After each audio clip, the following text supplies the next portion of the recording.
What are some of the major differences between the Witcher games and the books? In contrast to the video games, Geralt is not described as particularly handsome. Instead, he's described as looking freakish, with a slim body and having a face that generally makes people uncomfortable. Actually, the Geralt in the first Witcher game is closer to the source material, but I mean, I can understand why they would want to deviate from that. Look at that jawline. There's no Triss or Yen conflict in the books, at least not to the point we see in the video games. Also, the game downplays how complicated and sometimes annoying Geralt and Yennefer's relationship actually is. And that's a good thing, because that much tension and conflict wouldn't translate well into a video game anyway. Geralt is not a fan of beards. Signs are rarely used in the books, nor are they as powerful as showed in the video games. The Geralt in the books has a different personality in comparison to the games. In the books, Geralt is more philosophical, and he enjoys talking and having deep conversations. However, in the games, that's less the case. He's the more silent and more calculating type of character. In the games, most of the monsters that Geralt fights require silver to inflict damage, but in the books, only cursed specters and post-junction monsters would require silver. So for example, ghouls would be able to get injured with steel just fine. In the video games, Dandelion is played off as the funny, goofy friend that gets into trouble and needs saving. In the books, however, he's way more complex. Yes, he does still get into trouble, but also he's a very good friend to Geralt. Especially when Geralt is down and hopeless, it's usually Dandelion that helps him out of it in one way or another. The White Frost that Ciri ends up fighting in the end of the games is not actually an entity that can be fought. Instead, it's a natural occurrence in the books, more similar to climate change. Witcher potions can make Witchers nauseous and exhausted after they wear off.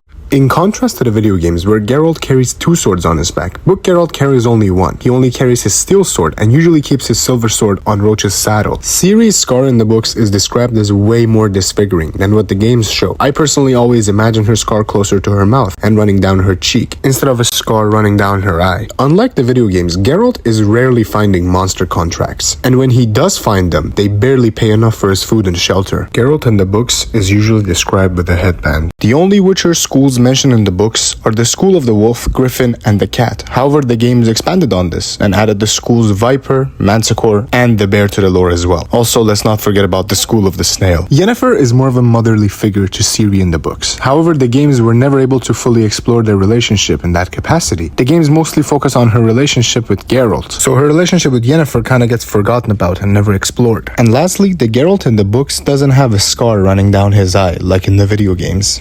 Thank you so much for watching the video till the end. Hopefully it was enjoyable for you, and see you next time.